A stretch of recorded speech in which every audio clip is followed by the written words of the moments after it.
I'm curious if you may not even be thinking this way, but if either of these events, either Kevin's injury or the whatever, however many months it was, where you were away, either of these things combined to impact your thinking at all on whether you're getting vaccinated, or is that a whole separate issue? Like that's an issue over there, and these things have nothing to do with it. Well, I think what I'm trying to better articulate is that I'm not bringing science into the basketball game. You know what I mean? I'm not bringing like everyone's feeling what's going on in the real world. I'm walking around as an unvaccinated person, sort of saying I've already been separated into another group of a community. I'm just saying to everybody, I'm human. I have decisions to make. I have a family to take care of. There are things that are just as important to me as being great at a game of basketball or, leaving a legacy. So I think to answer your question it's just the reality of where the world is in the present state. You see that there are more boosters and there are people getting fired for being unvaccinated. We're all dealing with it. We're all feeling it. My message has always been, I respect what everyone else is doing with their bodies. I respect what everyone else is doing in terms of their livelihoods, and I'm here to support. But what's going on with me is I'm taking it one day at a time. That's it. Nothing's guaranteed in this world right now. So people are getting sick left and right. And for me, I'm just trying to be just a person that's just being a beacon of hope and light and just trying to shed as much as I can on the situation without talking myself into more BS and what's going on in this political world that we're in right now. And I just don't want to bring science into this. And it always gets wrapped up. And I'm asked questions all the time about what's my status. And I'm like, man, if you were in my position, it would be easy for someone to say, well, why don't you just get vaccinated? But you're not. And that's just the reality of it. And I've made my decision already and I'm standing on it. And to read a follow-up on that, do you feel any more pressure to change your stance because Kevin's going to be out potentially for a couple months and the team needs you?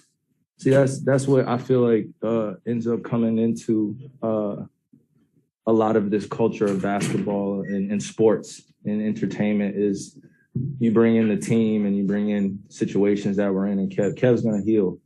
Kev's going to be okay, and we're going to have to deal with that as his teammates.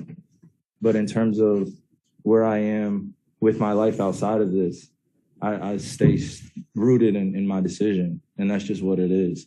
It's not going to be swayed just because of one thing in this NBA life that somehow is, somehow it's brought to my attention as being more important than what's going on in the real world. It's just not happening for me, and I respect everyone else's decision. I'm not going to ever try to convince anyone of anything or any of that. I just am standing rooted in what I believe in. And though we're dealing with this right now with Kev, I just know that I'm protected by the organization. I'm protected by my teammates. I'm protected by all the doctors I've talked to. And, I just stand rooted. Just to be clear, do you think there's... Yeah, we got to go one last one. We got Michael Grady. Do you think there's anything that would sway your decision?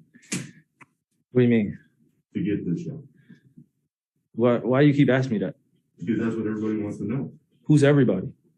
There are millions of basketball fans out there. Yeah, that's what I'm saying. Like, people who want to know if you're going to take I'll the shot to be able to play at home.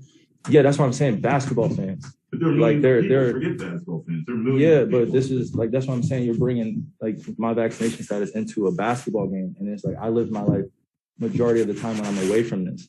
So when I say I'm not getting vaccinated and I'm making a choice with my life, somehow it gets mixed into, well, what about the basketball stuff? It's like, no, bro. Like, we live in a real world. This is great to be able to do this. I'm grateful for the opportunity. I love being with my teammates. I love playing on the Nets. But I've already been away enough time to think about this, to process it, to be able to make this decision, stand strong, understand that people are going to agree and some people are going to disagree. The circumstances that are at hand, I'm praying that they get changed and we're able to do things differently. And that's not just for me. That's for all those that are dealing with being unvaccinated and getting fired from work on a day-to-day basis. It's not just about me. That's been my message this whole time. So though I feel your feeling and emotion for asking that question, it's just like sometimes it feels a little disrespectful. Like I'm not just a basketball player, bro. I'm not. Millions of fans, I appreciate all of it, but it's not just about the game. But you're one of the most famous unvaccinated people in the country. I mean, That sounds why there's crazy so to much me. But that's the reality, though. You are one of the most famous people in the country. But I'm not the only one. No, you're not. I'm just saying. That's what I'm saying. That's why there's so Fame much is socially created, bro. I'm not. I hear what you're saying, but I gotta go to Grady's question. Like being the most famous unvaccinated player, what does that even mean? Well, in the short I don't even know what that term, means in my you can't life. Play at home. I think that's why there's so much frustration. I respect that, bro. I respect We're that. gonna move on. Thanks. Yeah.